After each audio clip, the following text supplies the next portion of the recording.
Tira foto aí. Diabetes gestacional. Eita, garoto respiratório. Eita, violência, vocês professinha, didática de vocês só leem, vocês eu fiz live, vocês fazem eu fiz todo final vocês procuram questões em internet, entendeu? Uma coisa que ajuda muito é responder questões. Eu acho que quando você tem muita matéria para estudar, muito conteúdo, você dá uma lida boa, escreve, faz um resumo. A partir daí, você é banco de questões, né? E aí ler, porque, vamos lá, estou com os alunos que vão fazer prova de residência esse ano. Ai, professor, é muito conteúdo, a gente chega no internato, sua cabeça pesada, cansada. Vai fazer questão.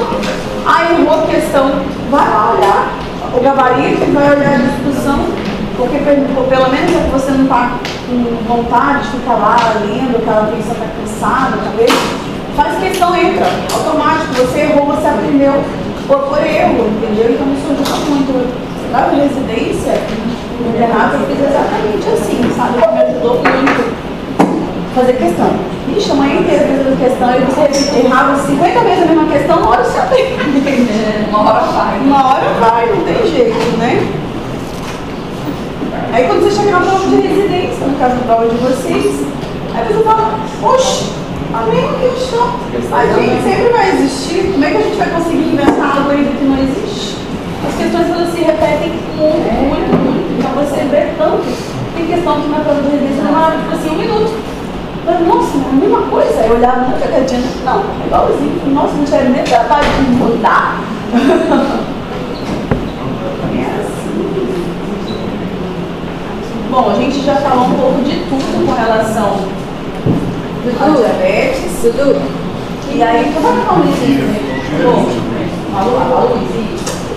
Aí, obrigada. E aí, o que a gente vai complementar? Essa aqui foi uma aula que ficou bem bonita, porque foi uma aula que eu já dei num evento que teve aqui. Mas, assim, foi uma atualização que eu fiz muito grande de emergências clínicas hiperglicêmicas. Então, vou trazer para vocês conteúdo que vocês já sabem um pouquinho, né? Já de diabetes, e só para passar mesmo. A gente já viu que é uma doença metabólica, hiperglicemia, tá?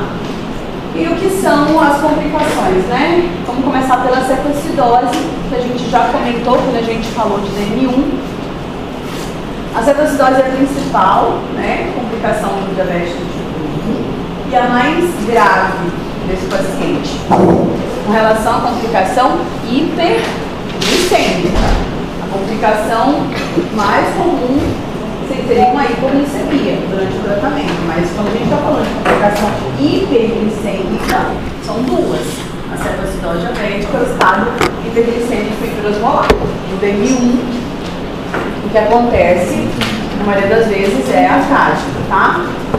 A maior causa de mortalidade entre crianças e adultos com diabetes tipo 1. Esse dado eu já falei para vocês. Manifestação inicial em 30% dos adultos, porém 15 a 60% das crianças podem abrir o diabetes com cetoacidose. 4,6 a 8 episódios por cada 1000 admissões e a mortalidade tem variado de 1,2 e 9%, em geral menor do que 5%.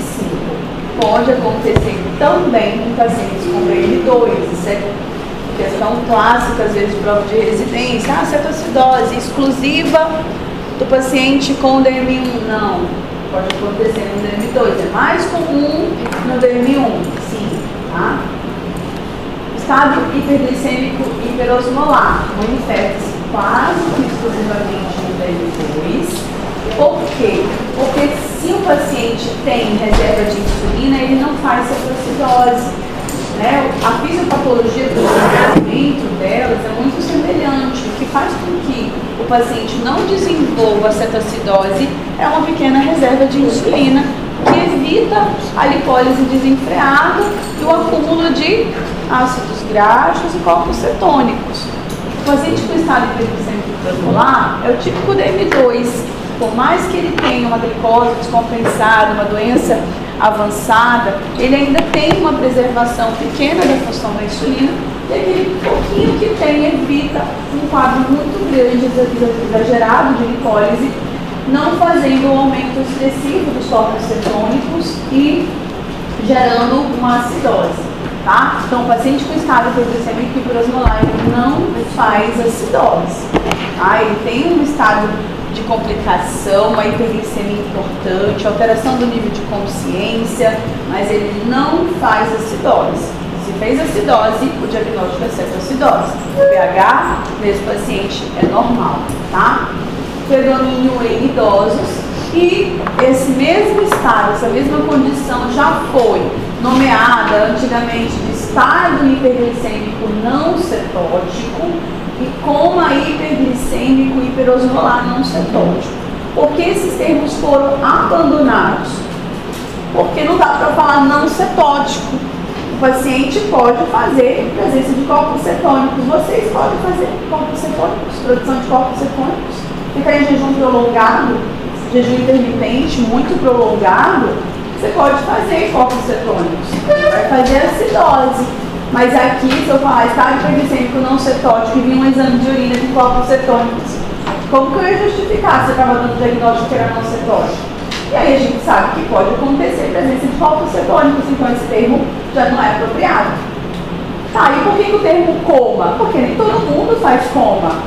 Né? Pode fazer um estado de torpor, obnubilado, mas às vezes não fica comatoso. Então foi um termo que também a gente abandonou. Mas em alguns livros antigos, vocês ainda podem encontrar esses termos, tá? A mortalidade nessa condição é mais alta. E aí, qual que é a justificativa do estado hiperglicêmico hiperosmolar ter mais óbito, já que não tem acidose, do que na cetoacidose? Não por isso. Tem uma coisa a ver aí, porque o DM2 é mais comum em idoso. Idoso tem mais comorbidades, tem mais doenças.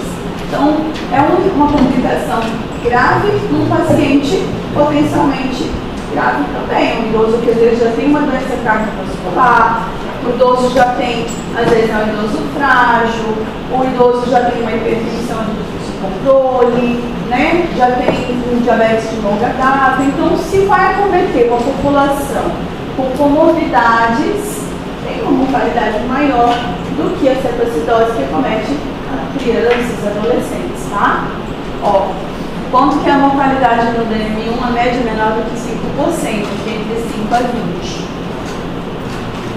Quais são os fatores precipitantes dessas duas descompensações?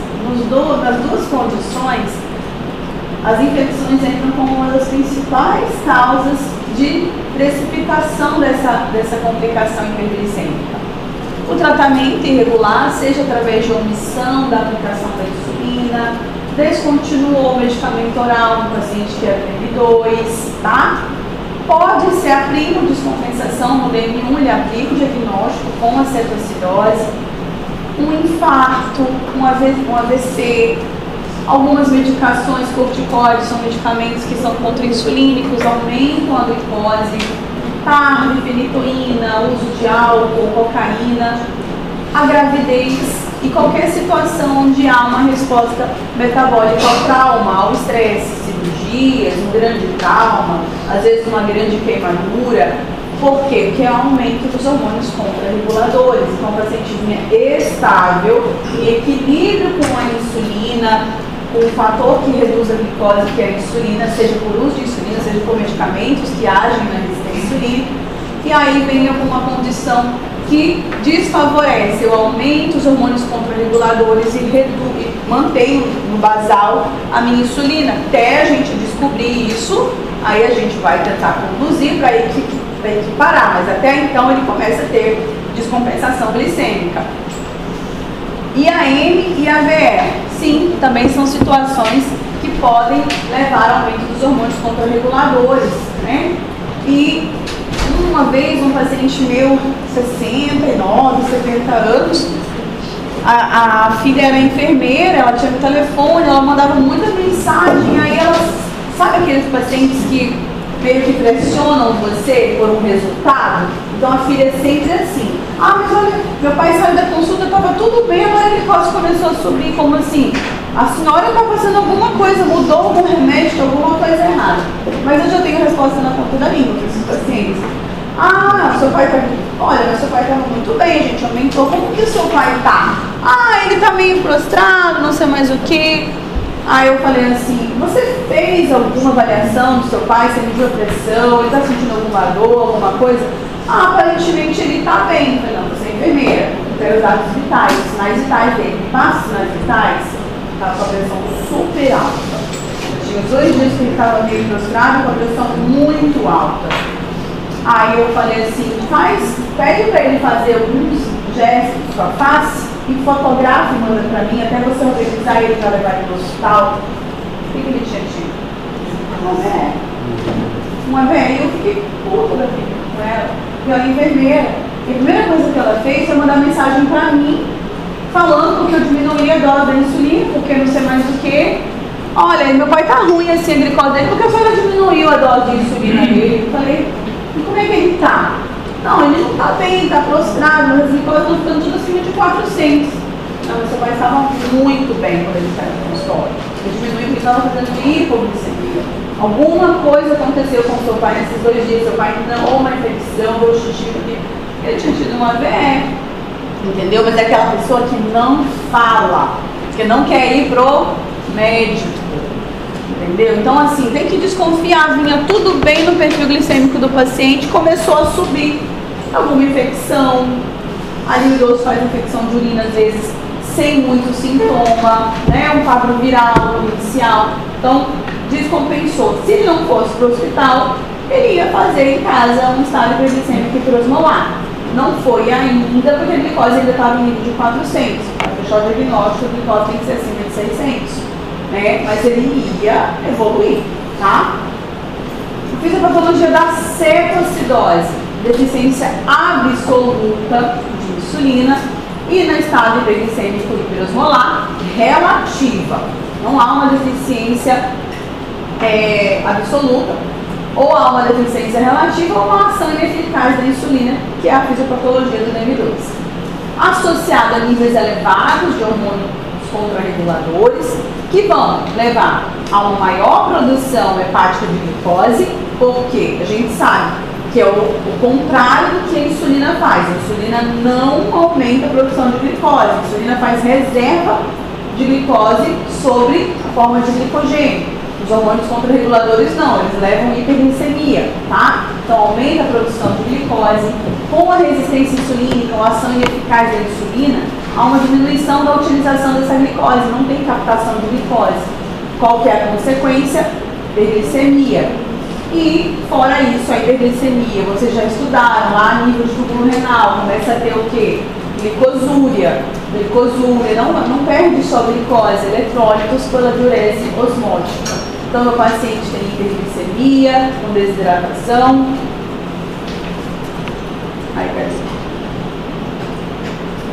E nos pacientes com cetoacidose DM1, essa hiperglicemia vem associada à produção excessiva de corpos cetônicos por conta da acidose, por conta da lipólise, que gera ácidos graxos, e esses ácidos graxos no fígado vão ser transformados em corpos cetônicos. Os principais é o acetoacetato, o beta-hidroxibutirato e a acetona. Os níveis circulantes de insulina, falei para vocês, mas estou repetindo, no estado hiperglicêmico hiperosmolar, são suficientes para prevenir a lipólise, e por isso não vai ter cetogênese.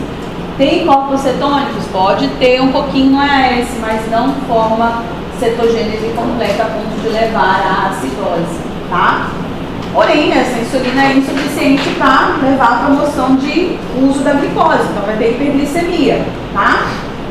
Como que é a evolução do estado hiperglicêmico hiperosmolar. O início é mais lento. Vocês viram, o paciente estava com 2 dias de hiperglicemia, começou a ficar prostrado, já não bebe muita água, desidrata, vai evoluindo. Então o início leva alguns dias, em comparação com a evolução da cetoacidose, que é muito rápido. 1 dia, 2 dias, horas, tá? Resultando em manifestações mais graves, desidratação e hiperosmolaridade plasmática no estado hiperglicêmico hiperosmolar. Acaba sendo mais grave a hiperglicemia, que vai subindo, vai subindo, vai subindo. No paciente com cetoacidose chegou 250, o paciente já tem acidose, já começa a ter uma manifestação de insuficiência respiratória, então é muito rápida a evolução, por isso que já chega rápido no hospital. Então não dá tempo nem de fazer uma hiperglicemia muito alta, porque ele já está em acidose. Mas o estado hiperglicêmico hiperosmolar não, é lento, ela vai subindo, essa glicose vai desidratando. Quando chega o paciente já está até com aumento da osmolaridade plasmática também, com alteração do nível de consciência. Aqui é um resumo. Aqui, no meio, coincidem os dois, tá? Ó, o estado hiperglicêmico hiperosmolar abrange esse aumento do hormônio contrarregulador. Aqui, a cetoacidose também, porém, o estado hiperglicêmico hiperosmolar para aqui, ó, não vem para a deficiência absoluta de insulina, levando a cetoacidose. Aqui, eles se encontram na hiperglicemia mediada por aumento dos hormônios contrarreguladores, mas como no estado hiperglicêmico hiperosmolar não há deficiência absoluta de insulina, não engloba essa fisiopatologia da acidose, tá? No CAD, sim, deficiência absoluta de insulina com desenvolvimento de cetoacidose e a hiperglicemia por aumento dos hormônios contrarreguladores. Então aqui, como é que acontece a acidose? Não tem insulina, lipólise. Lipólise vai gerar quebra de ácidos graxos, então tem ácidos graxos, quebra de triglicerídeos, aumentando a formação de ácidos graxos livres. Esses ácidos graxos no fígado, eles aumentam a oferta de acetilcoenzima para poder gerar cetoácidos e formar cetogênese. E aí, se você tem uma quantidade maior de corpos cetônicos formando cetoácidos e você não tem sistema tampão suficiente para isso, você vai ter uma acidose. Se essa acidose está vindo de cetoácidos, cetoacidose. E o que levou isso? O diabetes, né? E aí essa cetoacidose desencadeia alguns mecanismos de compensação, deles é a respiração de Kussmaul, uma respiração rápida e profunda, tá? O paciente vai chegar às vezes com esse quadro, às vezes não vai chegar, mas é um quadro característico. Na semiologia você deve ver os vídeos, né? Para poder relembrar. Aqui, a gente já falou também, aumento dos hormônios contrarreguladores, quebra de proteína para gerar açúcar, aumento de formação de glicose, que é a gliconeogênese, para hiperglicemia. Você vai fazer uma glicosúria, diurese osmótica, desidratação por perda de água e eletrólitos. E aqui, na deficiência relativa, o paciente não faz cetoacidose. Pode haver sim uma cetogênese, corpos cetônicos formando ali um pouquinho, não é a esse, mas sem alteração do pH. Um outro resumo, feito da mesma imagem, esse livro, essa fotinha do Milá. E o quadro clínico da cetoacidose. Evolui rapidamente, horas, no máximo depois de um dia. Lembrar que o paciente está com hiperglicemia, né? Então ele vai ter sintomas de hiperglicemia também, poliúria, polispsia, né? Vai ter desidratação, pode haver náuseas, uma dor abdominal muito importante. Há relatos em livro que a criança chegou a ser abordada como apendicite. Foi feita uma laparotomia exploratória porque a dor era muito forte e aí realmente precisou abrir para ver e não era, mas aí o cirurgião, às vezes o ego, às vezes acaba tirando a apêndice dizendo que era apendicite, mas é uma dor que simula uma dor de apendicite, tá? Tubor cutâneo diminuído pela desidratação, são muitos corpos cetônicos, né? O sangue, então o paciente às vezes fica com hálito cetônico, respiração de Kussmaul e é comum relatar febre. Não necessariamente essa febre é por infecção, tá? Então pode ser uma febre e não haver processo infeccioso. Lembrar que o processo de cetoacidose pode alterar a resposta de citocina, tudo a nível central também, irritação peritoneal pelos cetoácidos e pode gerar assim um quadro febril. Então, se cair numa prova de residência, ou mesmo na nossa prova, dizendo assim, a presença de febre na cetoacidose indica início precoce de antibiótico. Não, a febre não é um marcador necessariamente de infecção. Porém, você vai sim precisar fazer uma busca por infecção. Por quê? Pela febre? Por que o paciente chegar com cetoacidose e febre, você tem que fazer uma pesquisa ativa de uma infecção? É pela febre? A infecção pode ter sido o que desencadeou. Por isso, o idoso pode simplesmente nem fazer febre e ter uma infecção, que foi o fator que desencadeou. Então você não vai esperar que ele tenha febre para fazer uma busca ativa de um processo infeccioso. Agora, também não vai dizer que o fato dele ter febre é que ele tem e você já vai começar um antibiótico empírico sem nem saber, nem pedir exame, nem pediu cultura, hemocultura, urocultura, não fez uma radiografia, não investigou sintomas urinários, sintomas respiratórios. Lembrar que as infecções são as principais causas de descompensação, tanto na cetoacidose quanto no estado hiperglicêmico e hiperosmolar. Mas que a presença de febre não indica 100% a presença de uma infecção. Então, duas coisas que se completam. Não é mais fácil pensar que essa febre é de infecção e já tomar antibiótico vai tirar zero na prova de infecto, né? Porque há uma questão muito grande do uso racional de antibiótico. Então, não, gente. Febre por si só, não. Agora, você vai investigar, sim, se esse paciente tem algum processo infeccioso, né? Ainda mais na pediatria, né? Hoje há uma grande revolução na pediatria para orientar os médicos a passar menos antibiótico. Meu sobrinho de 1 ano e 6 meses, estava com um quadrozinho respiratório e tal, já pegou a primeira receita já de amoxicilina, não sei o quê. Falei, meu Deus do céu, não, que a médica viu placa de pus na garganta, com 1 ano e pouco. Corri lá, examinei, não tinha nada disso. Aí você pega o CRM, é pediatra? Não, é clínico. Tá, não há nada contra, você pode fazer o que vocês quiserem quando vocês tomarem até cirurgia plástica, se vocês quiserem, vocês só não podem anunciar e dar algum problema, porque se der algum problema vocês não têm como se justificar, mas vocês podem, entender, como pediatra, como gato, como pneu, mesmo sem RQE, sem divulgar, pode.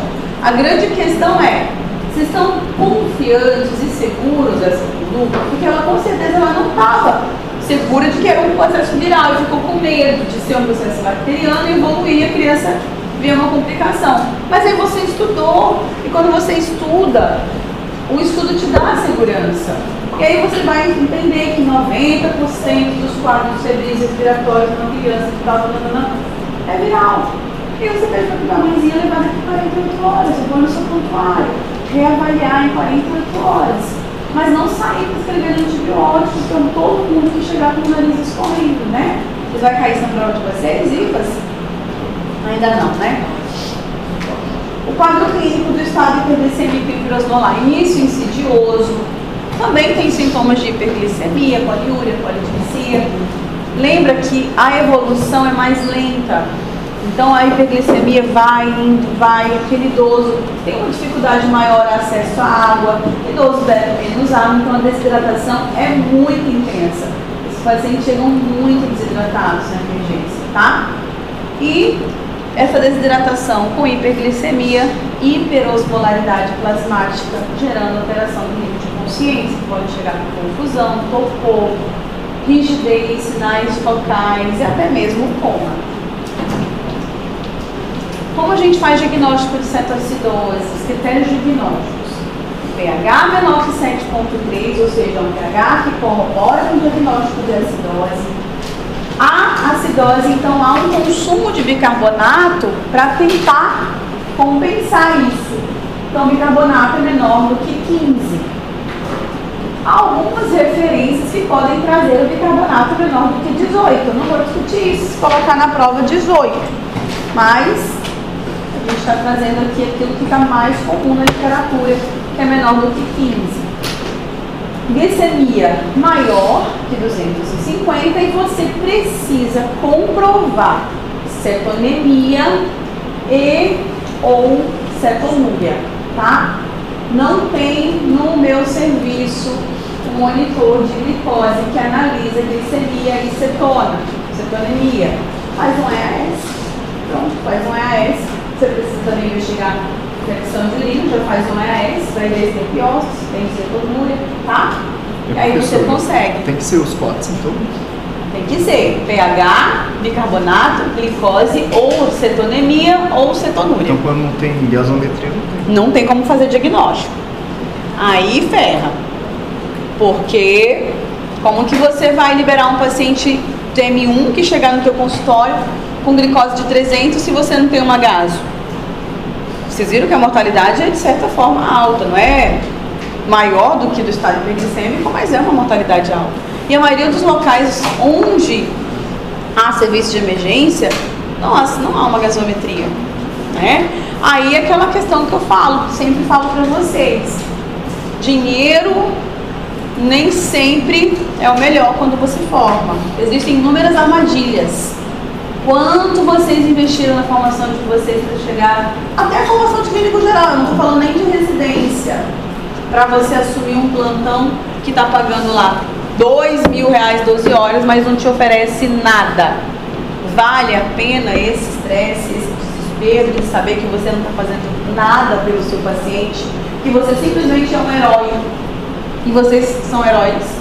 Eu não sou. Né? Hã?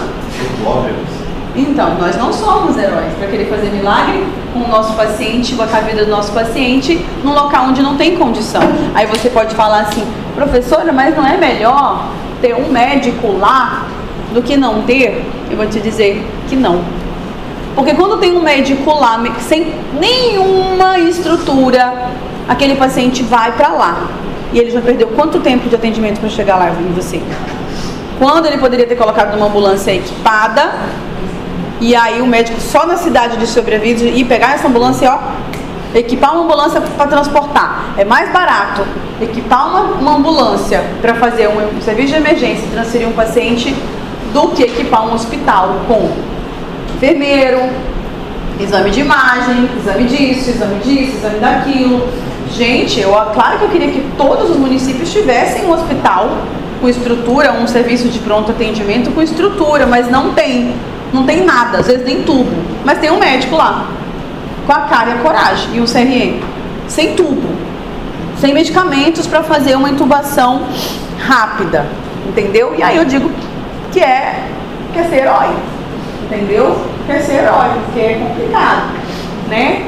Esses dias um ex-aluno estava de plantão na UPA e estava conduzindo um paciente com cetoacidose, era um adolescente que já tinha diagnóstico de diabetes. E aí eu perguntei, mas como que você está fazendo para reduzir a glicemia? Porque tem uma queda da velocidade por hora da glicose. Se ele não tem bomba de infusão, se ele não... Ah, professora, eu não estou fazendo assim não. Eu falei, pois é. Então, vai lá agora na direção e solicita uma transferência desse paciente, ou para o João Paulo, ou para a AME, não sei. Esse paciente tem que estar numa semi-intensiva, onde tenha gasometria e bomba de infusão contínua. Tá bom, enquanto não tem, você vai fazendo ali o que você pode, mas você se documentou de que você já pediu transferência para um local onde tem estrutura. Aí o diretor vai dizer assim, mas você sabe que eu não tenho ambulância? O que você vai dizer, diretor? O problema é seu. Eu vou continuar pedindo ambulância. Eu vou continuar pedindo transferência. Porque se esse paciente morrer aqui e eu não pedir transferência, a culpa é minha e não sua, diretor. E é assim, por isso que eu nunca fiquei muito tempo num lugar... Entendeu? Sim, porque eu arrumava um problema, claro que eu arrumava um problema. Eu não tenho que ser amiga do diretor. Eu não estou ali para ser amiga do diretor, nem do... Até porque eles sabem menos que você. Eles não são médicos. Eles eram administração hospitalar.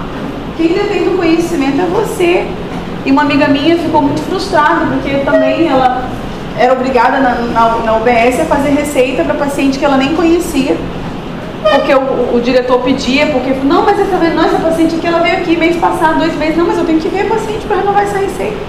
Mas se você não renovar, ela vai vir aqui, é muita gente, a gente não está dando conta. Não, mas peça para ela vir, faça a receita. Não, mas você pode... Não, ela saiu. Por quê? É assédio, gente, sabe? E vocês vão ver muito. E às vezes a gente forma, a gente se sente insegura e a gente quer agradar, porque a gente quer ser, onde a gente vai, a gente quer agradar, a gente quer ser amado, a gente tem isso dentro da gente. Só que quando você faz o contrário que os outros exigem, você já não é bonzinho, não. Você já é visto como ruim, o chato, o careta. Mas continuem sendo chatos e caretas, porque vocês estão fazendo aquilo que vocês estudaram, né? O código que vocês, o juramento que vocês fizeram. Mas é difícil, no hospital, os enfermeiros do hospital me odiavam, porque eu não passava receita para ela de sibutramina, para emagrecer. Ai, doutora, dá uma receita de sibutramina de mulher que tem 62 anos. Como? Você não pode, de repente a pressão está 15. Ai, doutora, a senhora é chata, hein? Eu falei, mulher, não, vamos fazer outra coisa, vamos consultar ali. Ai, nossa, doutora, não dá para falar com a senhora, não. Também precisar de mim, também já sabe. Aí quando eu precisava do eletro, eu estava de plantão, Dona Maria, cadê o eletro? Ah, não sei. Dona Maria, mas a senhora que fica com a máquina do eletro? Onde está? O paciente está passando mal, Dona Maria. Ah, não sei, deve estar lá no terceiro andar. Ai, Dona Maria, me paga, ela escondeu o eletro. Aí desse jeito, gente, bonito, sabe? Tá? É, desse jeito. Gente, existe uma condição, depois que começaram o uso disseminado para medicações que a gente estudou, inibidores da SGLT2, existe uma condição de cetoacidose euglicêmica. Cadê? Ai, não trouxe essa slide não. E aí, quando o paciente tem diabetes, você suspeita que ele possa ter acidose pelas manifestações clínicas, pelo hálito cetônico, pela dor abdominal, e você faz a gasometria, confirma a acidose, mas a glicemia está normal. Geralmente, esse quadro clínico é visto em pacientes com diabetes, com baixíssima reserva de insulina, não necessariamente nenhum, pode ser NL2 com 0 reserva de insulina e glicose normal.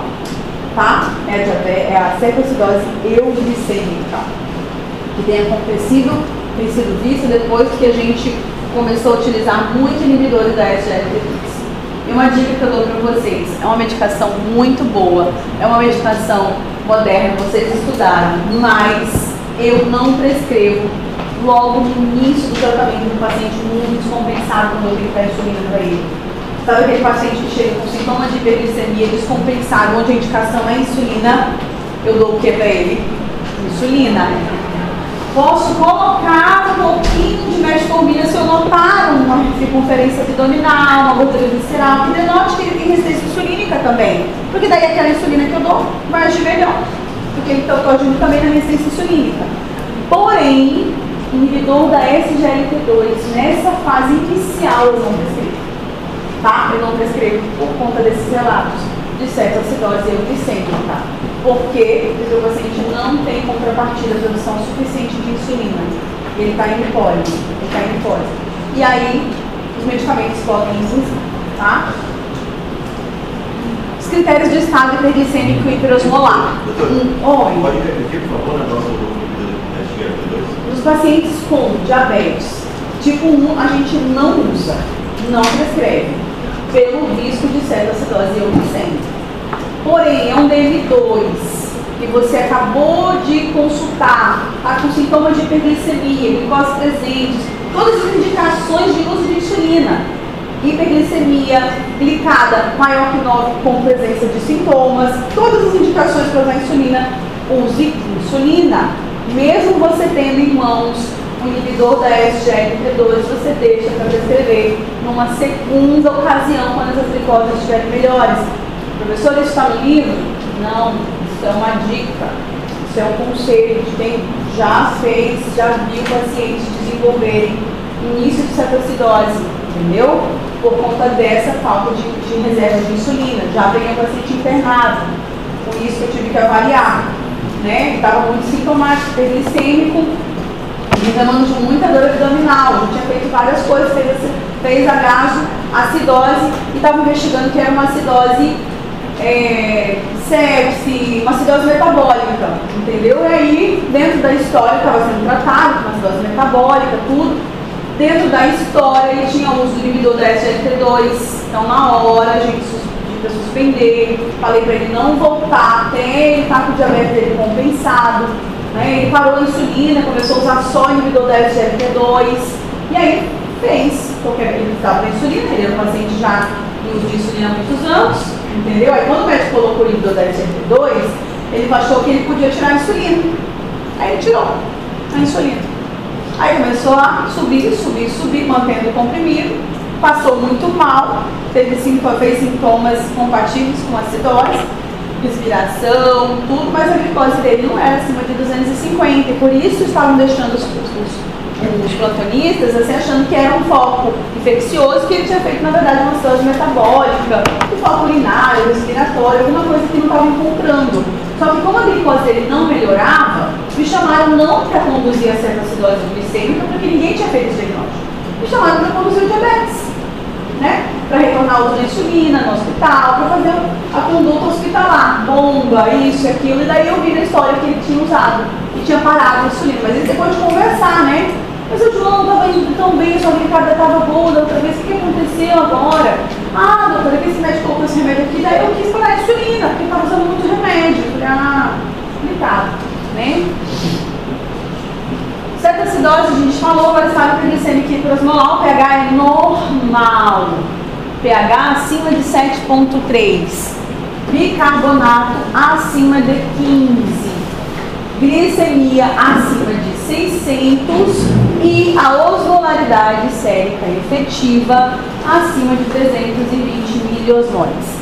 Por que eu falei osmolaridade sérica efetiva? Vocês lembram disso? Tem a osmolaridade sérica plasmática, a mesma coisa, e tem a efetiva. São duas fórmulas diferentes. Quem sabe a diferença?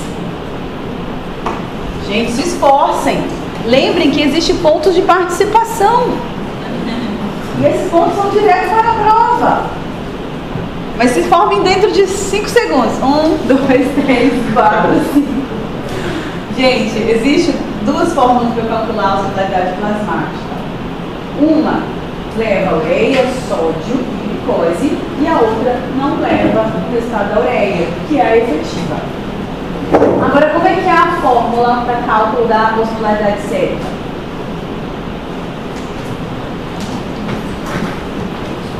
Falei para vocês duas coisas que levam, né? Duas vezes o sódio. O outro é o quê? De diabetes. Qual que é a outra substância? Glicose por 18. Aí, qual que é o teu nome? Não, problema não. Te dá um pontinho, meio ponto, hein? Meio ponto, hein? Você se esforçou. Pode depois anotar no WhatsApp, tá? E fica me cobrando. Leva meio ponto na prova. Meio ponto, gente. Valorizo. Meio ponto aqui é o que vocês já... E é isso, vocês vão ganhar se vocês estudarem antes da aula. Essas coisinhas que eu pergunto assim, é sempre assim, é meio pontinho aqui, é ali, que não chora, não mama. Pode falar. 2 vezes o sódio mais a glicose dividido por 18. Acho que é isso, gente. Confere aí. Confere aí, mas é isso mesmo. A efetiva. 2 vezes o sódio, não é? Mais a glicose dividido por 18. Deixa eu conferir. Vocês podem olhar também no Google. É isso mesmo. Né? Isso. Exames complementares. Então, chegou o paciente para você com histórico de diabetes. Você faz, a enfermeira já passa para você, ele chegou na emergência porque ele está desidratado, não está conseguindo beber líquido, está passando mal, está com dor. Aí vai fazer, a enfermeira vai passar sinais vitais, vai fazer uma glicemia capilar e ela vai se assustar. Nossa, esse menino aqui está com 300, doutor. Nossa, essa senhora está com 600. Né? Deu PHI no aparelhinho, não mediu. Por quê? Porque ultrapassou o limite de infecção. O que você vai pedir para esse paciente? Hemograma, eletrólitos, sódio, potássio, magnésio, cálcio, né? Os eletrólitos. Glicemia sérica, foi feita a capilar, você vai pedir a glicemia, ureia, creatinina. Se tiver como fazer cetonemia, a cetonemia, senão você vai pedir um AAS para ver a cetonúria. Gasometria, você precisa saber se esse paciente está ou não desenvolvendo um quadro de acidose. pH, bicarbonato, você já pede a gasometria e já vem. Aí eu pergunto para vocês, gasometria venosa ou gasometria arterial? Levanta a mão quem acha que é gasometria arterial.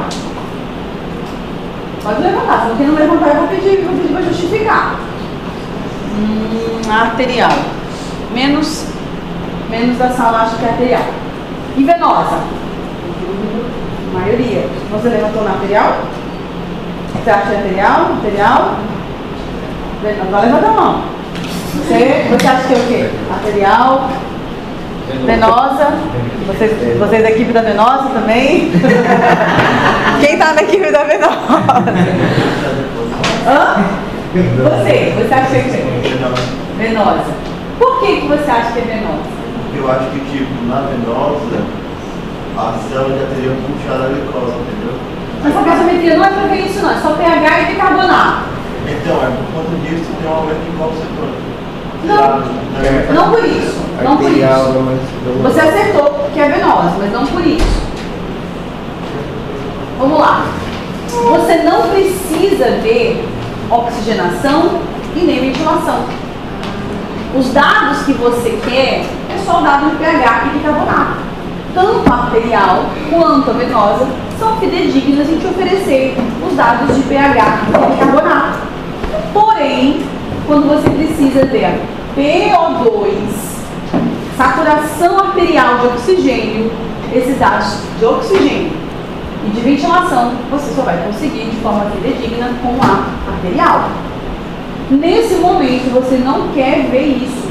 Exceção: o paciente chegou para você, diabético, descompensado, com quadro prévio arrastado de pneumonia, saturando mal na periferia. Você não quer só dados de pH, você quer dados de saturação e pressão arterial de oxigênio. Então você vai pedir uma gasometria arterial. Mas não é por isso, ele não tem quadro respiratório. O único dado que você quer é dados de pH e bicarbonato. Professora, mas se por isso pede um arterial, vai, faz um arterial em você, para você ver. Você vai ter que fazer arterial nesse paciente de 1 em 1 hora, gasometria, gente. Pelo amor de Deus, ele pede para morrer antes. Ele fala, não, pode matar antes, pode matar. Dói demais uma gasometria arterial, um paciente lúcido. Uma coisa é o paciente está sedado na UTI, mesmo assim, há relatos de pacientes que sentiam a sensação. Faz um clique quando você passa pela pele. Dói muito. Quando vocês estiverem no cemetrônio internato, talvez vocês tenham oportunidade de fazer. E vocês vão ver como que é doloroso o paciente na gasometria arterial.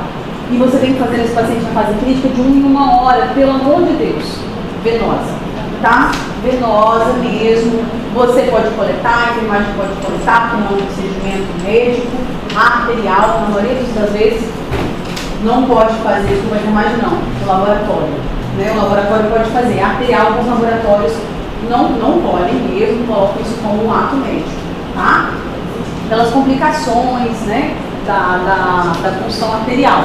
Então, é venosa, tá? A exceção é simplesmente se você também quiser avaliar esses dados de oxigenação e ventilação, tá? Professor, pode falar. Não, você não vai fazer um arterial e deixar um acesso. O risco de infecção é muito grande. Você faz um acesso venoso central no paciente que está precisando de drogas que não consigam fazer na periferia. Então, por exemplo, ele quer fazer uma solução com potássio em doses mais altas. Você não pode pegar acesso periférico, vai fazer flebite, tem que ser arterial. Né? Você vai fazer antibióticos constantemente arterial, mas isso não justifica jamais você fazer um acesso venoso central, um acesso arterial, e olha lá, ixi, já falei que eu falei besteira. O venoso central é venoso e já é arriscado. Não dá mais você fazer, pelo amor de Deus, não há nenhuma justificativa. Nenhuma, tá? É um fluxo muito alto, não tem justificativa de você fazer um acesso central, um acesso arterial, pelo amor de Deus, hemorragia. Não, o fluxo, a pressão é muito forte na artéria, tá? Mas isso pensando até em deixar um acesso, aí eu quis dizer assim, então por que não deixar um acesso venoso central para ficar tirando? Se esse paciente estiver dentro de uma UTI recebendo inúmeras medicações, claro que é melhor um acesso central, porém não é o caso. Às vezes ele não está ainda numa situação de UTI, não vai iniciar inúmeras medicações, você vai fazer gasometria venosa de 1 em 1 hora, porque realmente dói bem menos do que a arterial, tá? Outros exames, eletrocardiograma, principalmente se for um paciente com DM2 mais velho, o infarto, falei para vocês, pode ser um fator precipitante, raio-x de tórax, você vai examinar, você vai fazer a ausculta, tem uma crepitação, tem um ruído anormal ali, você vai pedir uma radiografia. Cultura, se você suspeita de um processo infeccioso, olhe antes de iniciar o antibiótico, a hemocultura e urocultura. E a hemoglobina glicada, porque nada adianta você fazer um trabalho perfeito, conduzir perfeitamente esse paciente em cetoacidose ou estado hiperglicêmico e acontecer que esse paciente vai de alta, estava com uma glicada de 10 e você não mudou nada na terapia dele. Ele vai exatamente como ele chegou, usando a mesma dose de medicamento oral, usando as mesmas classes, porque você não sabia a glicada dele. Então você precisa ter uma glicada para otimizar esse tratamento para casa. Como eu falei para vocês, quando chega um paciente com hiperglicemia na emergência, você fez uma gasometria, não tem cetoacidose, ele não tem critérios para estado hiperglicêmico e hiperosmolar, ele só está descompensado do ponto de vista do diabetes, está com 300 de glicose, mas não tem nenhum sinal de alerta, não está confuso, não tem alteração do nível de consciência, não fechou critério para uma emergência hiperglicêmica. Você vai hidratar, vai conversar e vai otimizar as medicações para casa e assim que ele puder já procurar um especialista. Precisa fazer insulina regular na emergência. 300, 200? Precisa? Para quê? Para que precisa fazer a insulina regular na emergência? Você é enfermeira? Mas para baixar, né? Você é enfermeira? Por isso, porque você vê todo mundo fazer isso. Ah, vai baixar, e aí? Quanto tempo dura a ação da insulina regular? 6 horas. Pois é, 5, 8, 6 horas, e aí? O que adiantou? Não adiantou nada, gente. Entendeu? Você só acabou o paciente. Melhor você dar para ele, você está tomando 2 comprimidos de metformina, você aumentar para 3, que vai durar quanto tempo, pelo menos? 8 horas, e no outro dia ele vai estar usando os 3 comprimidos. E depois no outro dia ele também vai estar usando, e depois ele vai estar usando, e daí você vai conseguir abaixar corretamente. Mas 90% dos médicos dão insulina regular no paciente e liberam ele para casa. A consciência baixou. Baixou para ele, para o médico, porque o médico não vai ver como é que está amanhã. Amanhã já é outro plantão, já é outro dia. Você só vai fazer insulina e manter o paciente lá se ele tiver critério. Emergência hiperglicêmica e não é subcutâneo. Você não vai resolver o paciente. Entendeu? Demora para fazer ação, demora 30 minutos para agir subcutâneo. E daí nem dura todo o tempo que precisa, tá? Estou querendo te dizer, você não vai incriminar o profissional de saúde, jamais, pode fazer, tá? Mas só fazer isso, você não está tratando, você não está fazendo nenhuma diferença na vida daquele paciente. E professor, mas esse aumento da glicose, quando abaixa a insulina, ela é repentina ou ela é progressiva? Quando você... Tipo, quando tem uma hiperglicemia muito alta. Uhum. Aí você falou que não adianta fazer insulina, né? Não, só isso não. Mas aí, por exemplo, o profissional baixa. Uhum. Aí o paciente vai... Aí ele vai comer. Sim. Mas aí aumenta repentinamente Sim. ou progressivamente? Sim. Imagina, ele usou 5 unidades de insulina regular. Uhum. Vamos supor que ele é um obeso. Uma unidade de insulina num obeso abaixa 50.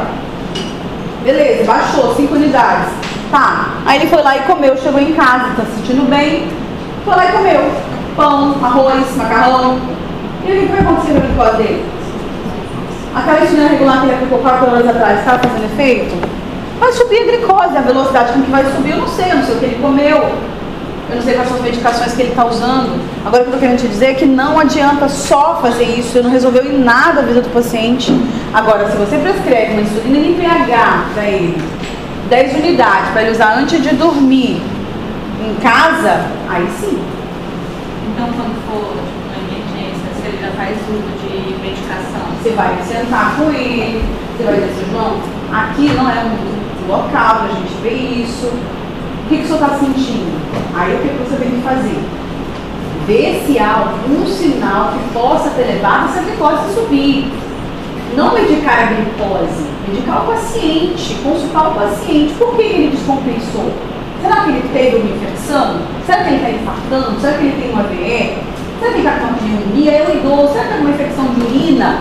Vamos fazer os exames? Vamos investigar? Olha, seu João, provavelmente essa glicose alta é só porque o senhor está mal medicado.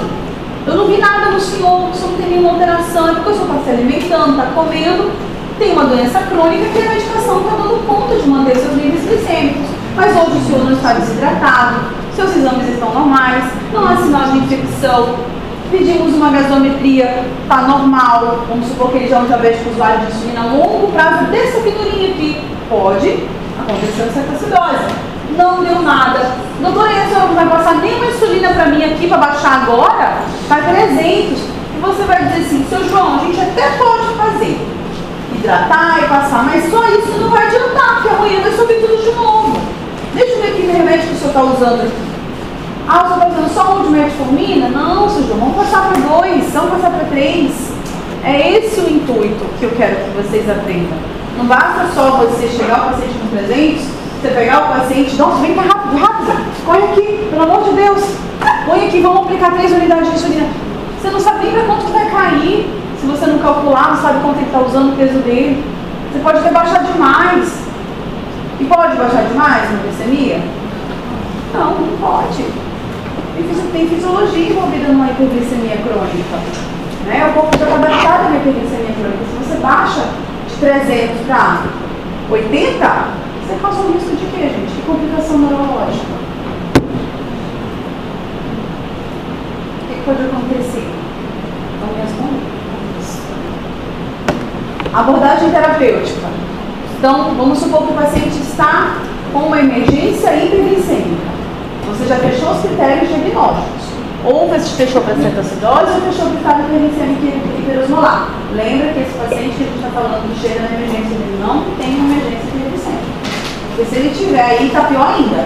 Se conduzir esse paciente com insulina subcutânea com emergência hiperglicêmica, também está errado, tá? Insulina venosa. Existem protocolos hoje para DM1 com insulinas ultra rápidas que permitem o uso subcutâneo, mas quando você já tem uma experiência, se você não tem experiência, não tem acesso a essas insulinas ultra rápidas, faz o basal mesmo, faz a regular, intravenosa, em bomba de infusão, que você não vai errar, tá?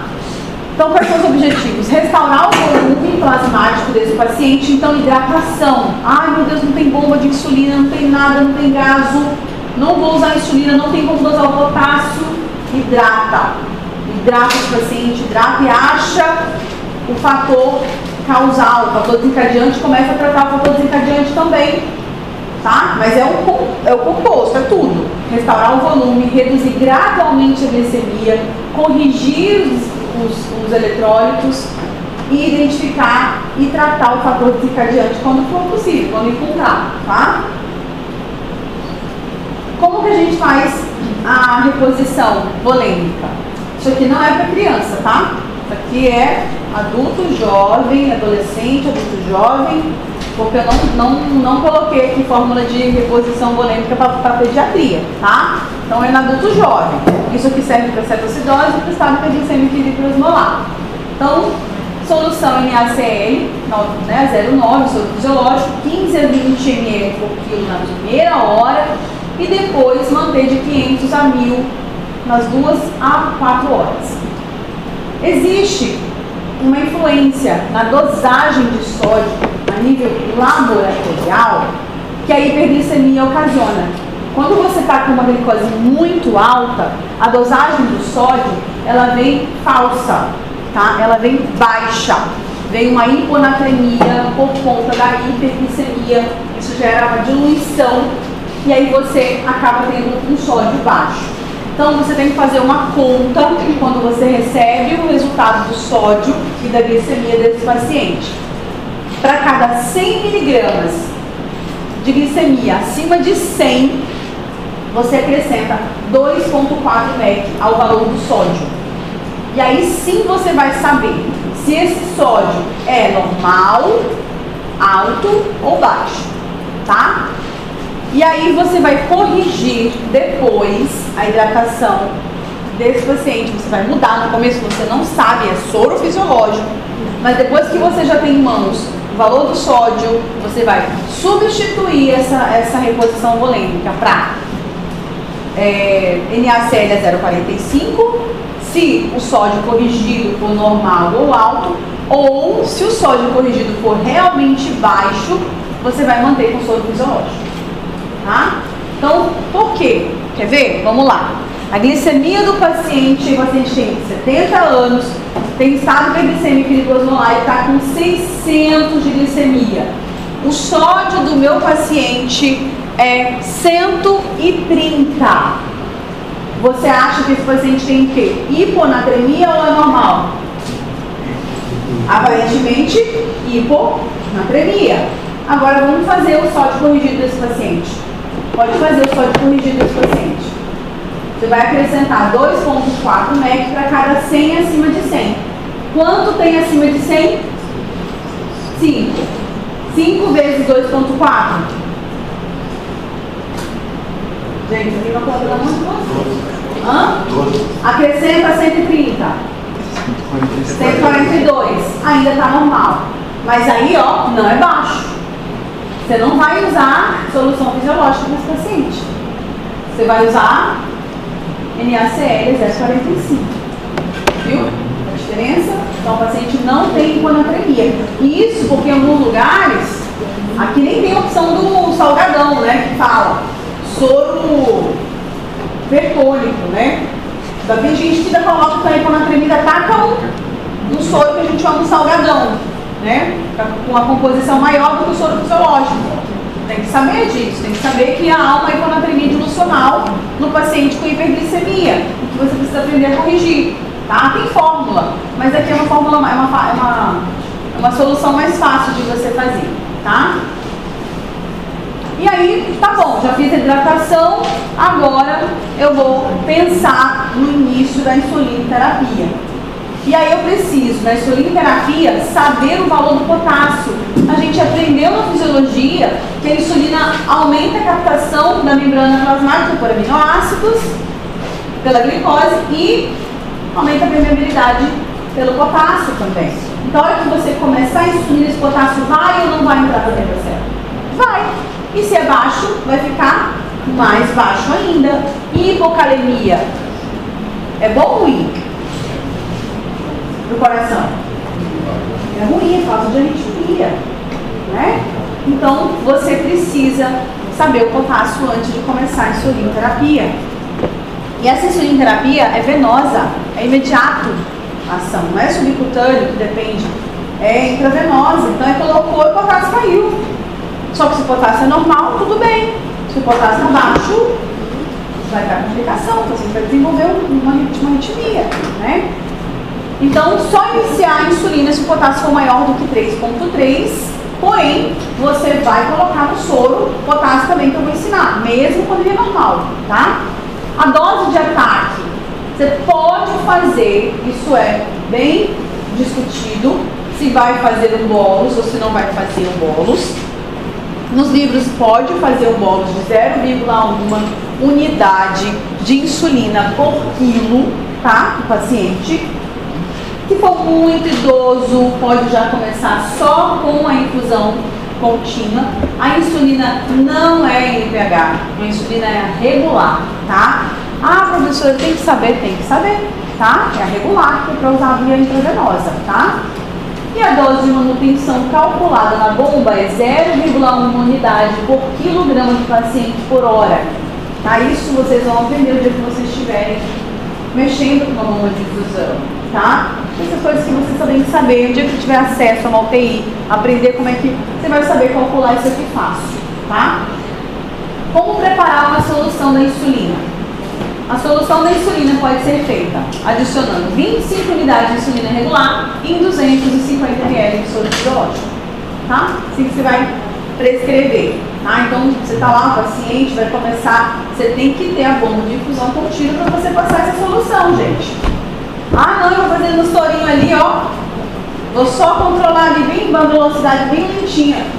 Só Jesus que sabe quanto que está chegando ali, porque se você não tem a bomba de infusão, você não tem como colocar exatamente a concentração que você quer por hora e por quilo.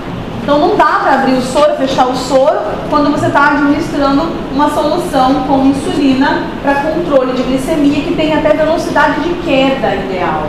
Então você precisa ter uma bomba de infusão contínua para fazer esse tratamento. Isso não vai ter em qualquer lugar, entendeu? Às vezes é semi-intensiva e intensiva. Toda UPA deve ter a sala vermelha, bomba de infusão contínua e gasometria. Tem que ter.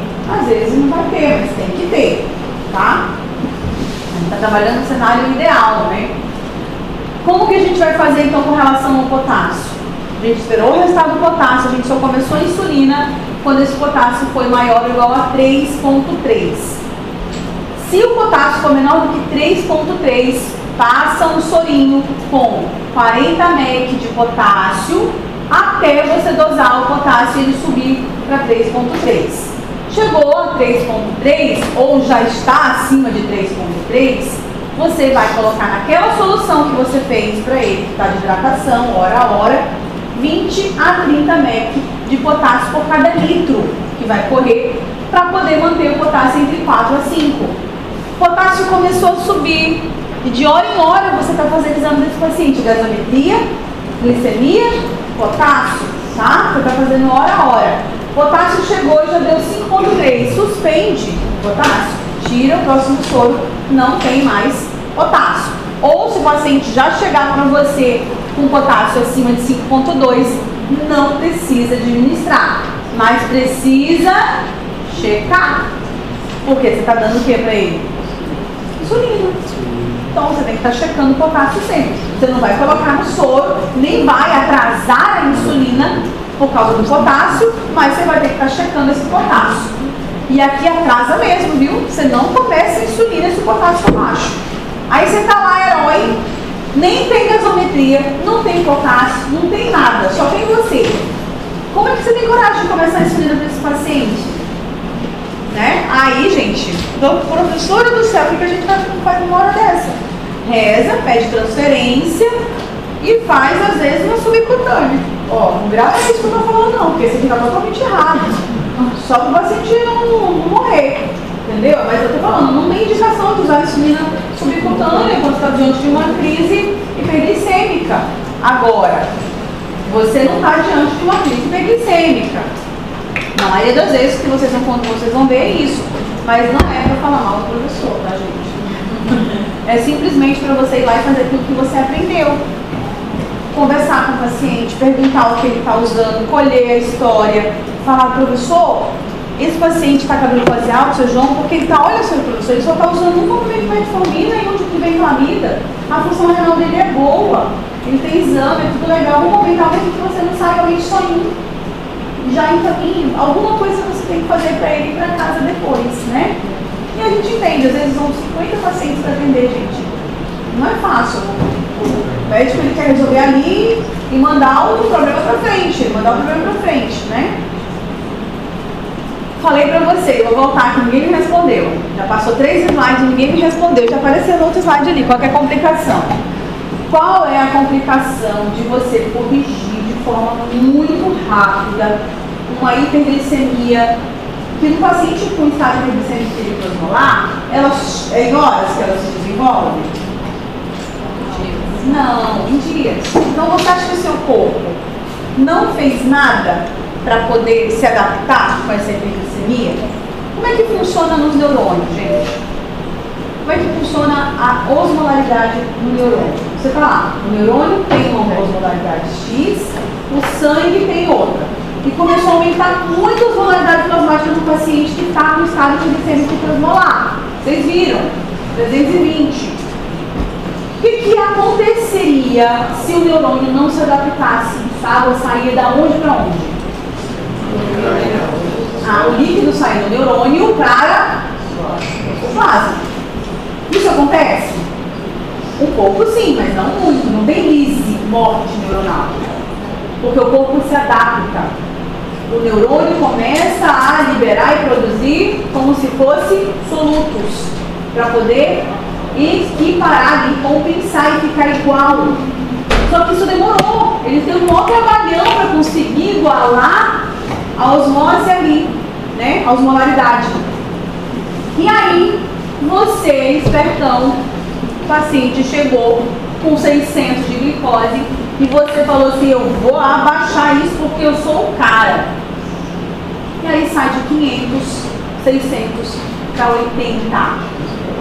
O que acontece agora com esse líquido? O neurônio estava mais adaptado ali, um pouquinho mais dissoluto, tá? E aqui, ó, zerou tudo. Aonde está mais concentrado agora? O que acontece com o líquido? Olha aqui, ó. Edema cerebral. Então, não dá para ser herói. Tem que ter glicemia capilar de 1 em 1 hora. Tem que saber a velocidade que você está aplicando para que corresponda a uma queda de 50 a 75. Se você adiciona 20 unidades, você não calculou 0,1 unidade por quilômetro, não está rodando numa bomba de infusão que libera isso hora a hora. Como é que você vai ter uma queda por hora nesses valores? Você está fazendo da onde? Você não tem nem da lugar da cabeça. Aí uma criança de 7 anos que você corrige errado e a criança fica com uma sequela. E pode ficar, gente, é só vocês colocarem no Google. Lá no PubMed, edema cerebral pós-cetoacidose. Infelizmente tem relato, né? Então, ai, professor, isso é muito difícil. Ah, mas a medicina é difícil, ai. Eu morro de medo, por isso que eu não quis ficar no plantão. Por isso que meus amigos perguntavam assim, mas Carol, e se tu não passar na prova de residência, tá amarrado, em nome de Jesus, bate, não quero mais falar com você, nunca mais. Que energia negativa é essa? Eu vou passar. Porque eu fico falando no Brasil inteiro. Porque minhas amigas estavam gastando 10 mil com vestido, o meu foi mais barato. Por quê? Porque eu queria dinheiro para pagar as inscrições. Chamou a família inteira, não, amigo, ó, não vou poder te contar. Pô, Carol, não, eu queria dinheiro, eu tive que pagar um monte de inscrição, porque minha formatura foi em dezembro, em novembro eu estava viajando para fazer prova de residência. Então não sobra, gente. Mas são escolhas. Porque passar não é fácil, nem estou dizendo para vocês que é fácil, mas se você aumentar as chances, as inscrições, você tem mais possibilidade. São cursos que têm que ser pensados. Não adianta você chegar no último ano e falar, esse ano não vai dar para fazer prova de residência porque eu não tenho dinheiro. Você não mandou. O que você gastou nesses 2 anos que você estava no internato, que você já sabia que tinha prova de residência? Ah, não quero fazer, tudo bem. Tem outros planos, eu quero fazer o BS, tudo bem. Mas dizer que você não fez a prova porque seu dinheiro não deu, porque você não... Não, calma que vocês já estão aprendendo agora, que é 500, 600 reais uma inscrição. Que a gente mora num lugar onde as passagens são as mais caras do mundo. E que daí você pode passar uma prova aqui, outra bem pertinho aqui, que daí você faz essa prova aqui, da outra você vai de ônibus. Dá para ir do Rio para São Paulo bem rapidinho de ônibus, então faz uma aqui, já faz outra ali, que são os lugares que tem mais vaga. Aí já desce para Minas também, que tem muita vaga, e fica por lá. Tem gente que nem faz formatura, e eu vou dizer uma coisa para vocês. Eu fiz questão de formatura, hoje eu pensei, meu Deus do céu, o que a gente entra? Porque a gente gasta, sei lá, 30 mil médico, desempregado e falido, porque você acabou todo o dinheiro do seu pai tinha, que ele podia te dar um dinheirinho ali para você estudar uns 6 meses. Gente, 30 mil é uma mesada de 5 mil nos primeiros 6 meses para você estudar. Você está entendendo? Porque é difícil fazer para na residência, eu também acho. Mas se você deixa de fazer a formatura e fala, pai, não quero formatura não, quero 30 mil na minha mão, porque eu quero 6 meses ganhando dinheiro, não precisa ser 5 mil não, gente, só 4 mil para eu poder estudar. Eu só quero 4 mil por mês, em vez de eu pagar a formatura, eu quero 4 mil por mês. Se eu vou sentar e vou pagar o médico curso, eu vou estudar. Eu sei que eu já sou médico, pai. Eu sei que eu já tinha que estar trabalhando e ganhando dinheiro, eu sei. Mas eu estou negociando com o senhor aqui, ó. O senhor não vai gastar aqui, vai gastar ali. Mas sabe o que quer dizer? Esse meu filho tem previsão. Ele está querendo que eu continue pagando para ele continuar estudando, mas ele vai passar na residência. E agora ele só vai fazer isso. Entendeu? Eu não pensei isso naquela época, eu pensei isso agora. Mas ó, pensem bem, gente, porque a formatura é linda, vocês esperam isso, na hora que cai a ficha depois, você não tem dinheiro, que você está desempregado ainda, e muitos de vocês estão tendo que ir para fora porque não está tendo emprego aqui. Vocês viram quantos amigos de vocês não estão mais aqui com a marca? Um monte, gente, um monte, né? Glicemia, então, de 1 em 1 hora, a taxa de queda é de 50 a 75, e essa queda aqui ideal é para quê? Primeiro, o mais grave seria um edema cerebral, mas a hipoglicemia também pode acontecer, tá? E essa hipoglicemia, lembrar que esse paciente é um paciente grave. Esse paciente está comendo? Esse paciente está podendo comer quando ele está lá, em cetoacidose, estado glicêmico hiperosmolar, com alteração no nível de consciência? Não, mas ele está recebendo insulina, né? Quando a glicose desse paciente chega em 250, mesmo ainda recebendo insulina, a gente começa uma glicose 5% para ele, tá? Para prevenir a hipoglicemia. Então, a glicose começou a baixar, o paciente pensava que a glicemia hiperosmolar, pode falar? Qual a taxa de declarada? De 50 a 75. Ah, está escrito demais. Se cair menos que isso, o que eu vou fazer? Vou reduzir a infusão da bomba. Vamos lá, vamos supor que está rodando 2 ml por hora. Eu passo para 1 ml por hora. Está alto, está dando 90. Não, caiu menos de 50, caiu pouco, vou aumentar a infusão. Caiu muito, caiu 90, eu vou reduzir a infusão da bomba de insulina. Não precisa se preocupar, eu não cobro isso em prova, só a taxa de queda.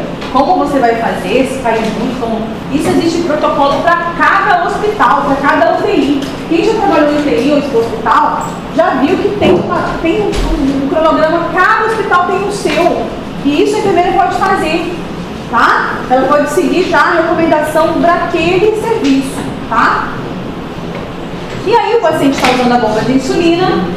Quando que eu vou retirar, desligar a bomba? Quais são os critérios de melhora para esse paciente? Será que ele nunca vai sair da cetoacidose? Vai! Quando você identificou o fator precipitante e tratou ou está tratando. Quando a glicemia do paciente estiver menor do que 200. No caso da cetoacidose, o pH acima de 7,3 e o bicarbonato acima de 15.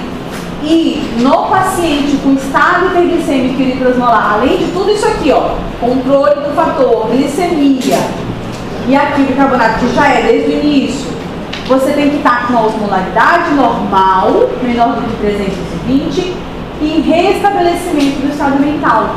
Enquanto o paciente está com tudo isso aqui, estado hiperglicêmico e hiperosmolar, mas ainda está confuso, desorientado, você não desliga a bomba. Você mantém ele lá em semi-intensiva, com a bomba de infusão, tá? Mas por que esse desespero para tirar a bomba de infusão?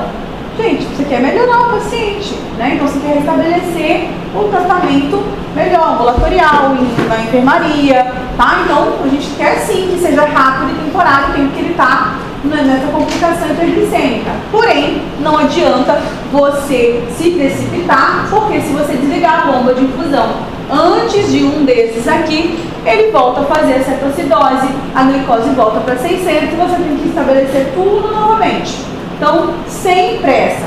O controle do fator precipitante é muito importante. Às vezes o paciente está lá com uma infecção de urina que não foi diagnosticada, melhorando tudo, daqui a pouco você desliga e volta. Olha, não tratou a infecção, nem identificou que tinha infecção, tá? Então todos esses dados aqui tem que estar para suspender a bomba de infusão. Porém, quando você for suspender antes de desligar a bomba, você precisa já iniciar a insulina subcutânea. Como vocês sabem, a insulina não age na hora que aplica. Então você vai aplicar a insulina subcutânea, vai esperar 2 horas depois da aplicação para poder desligar a bomba, tá? Então, que dose? Isso aí a gente vai calcular de acordo com o paciente, o momento. Isso aqui é só para vocês saberem que antes de desligar a bomba de infusão, tem que ter feito uma insulina subcutânea, esperar 2 horas, aí você pode tirar o paciente da bomba. E uma pergunta que todo mundo faz: professora, é acidose, está faltando bicarbonato, dá bicarbonato no paciente. Primeira coisa, a causa da acidose não é falta de bicarbonato. A causa da acidose foi excesso de corpos cetônicos, acetoácidos. Então não é, primeiro, esse raciocínio não está correto. Segundo, o uso de bicarbonato já foi demonstrado aumentar muito o risco de hipocalemia, agravamento da hiperosmolaridade, diminuição da oxigenação tecidual, edema cerebral e acidose paradoxal. Então, usar bicarbonato no estado de cetoacidose diabética é apenas se o pH for menor do que 6,9. Porém, digo para vocês, o paciente que entrar na tua UTI com pH de 6,9, tu já vai fazer sinal do tudo já.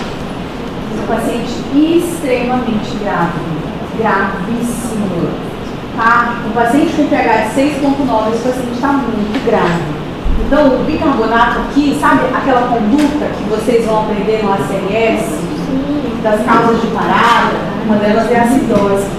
Por isso que o bicarbonato entra aqui como uma medida heróica, porque sabendo que tudo isso aqui pode acontecer e você não tem como tirar o bicarbonato depois de administrar o bicarbonato, você não consegue, o sistema renal não consegue eliminar com tanta forma que ele consegue utilizar e você consegue eliminar CO2. Não funciona assim.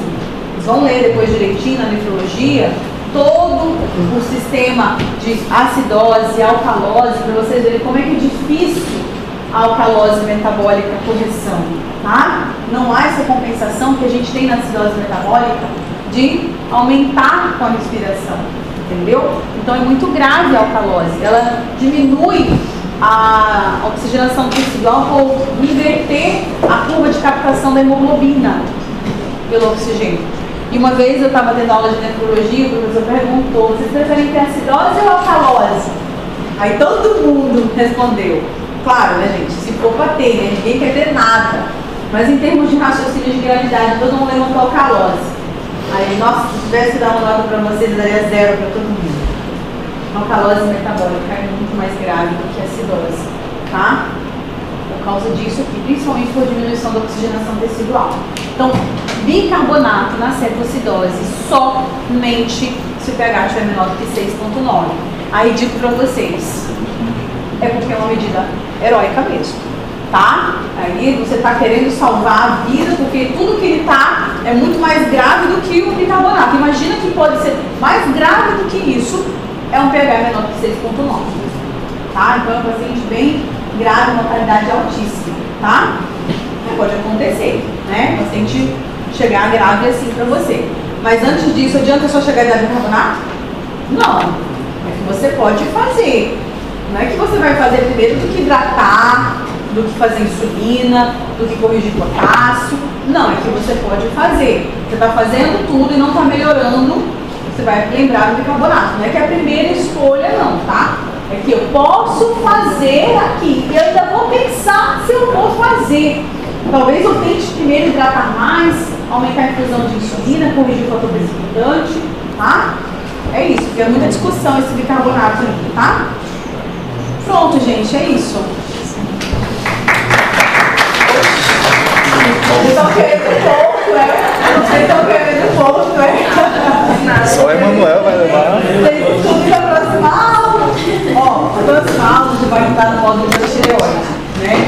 diabetes. E aí, já lembra. Nenhum, mas só diabetes, né? Não, depende de vocês.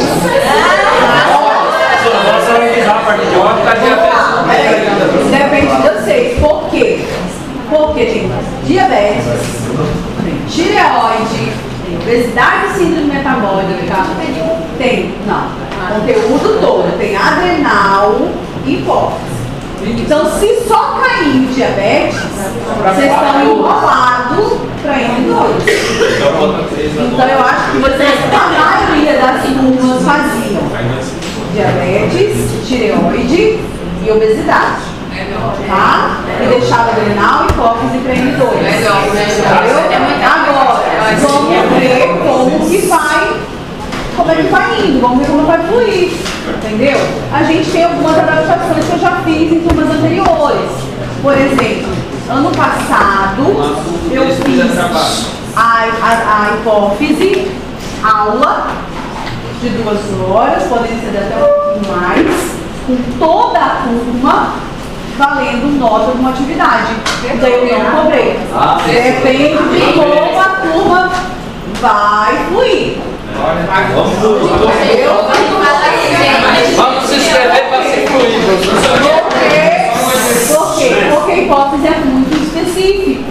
Entendeu? Mas aí também, no dia da aula, quem não vir não tem ponto e não tem discussão. Não tem discussão, tá? Não tem discussão. Não tem discussão, porque eu não tenho como fazer uma prova diferente caindo hipófise para uma pessoa. Aliás, eu até tenho. E você é muito bondosa. Imagina, me deu o trabalho de fazer uma prova diferente caindo hipófise, a questão não vai ser fácil. Tô brincando, não ameaço ninguém. Não, mas é sério, eu estou fazendo uma boa vontade de não colocar hipófise na prova. Bora, Miguel, tá desenhando aí. Vou fazer atividades com vocês. Vamos corrigir as atividades. E o indivíduo me falta, fez justificativa, e ainda não quer ganhar os pontos, quer fazer depois da atividade, quer ganhar os pontos, não quer cair na prova, não tem problema nenhum, faltou, sem problema, imprevistos acontecem, a matéria vai cair na prova dele, eu faço tranquilamente, tá? Mas aí vai ser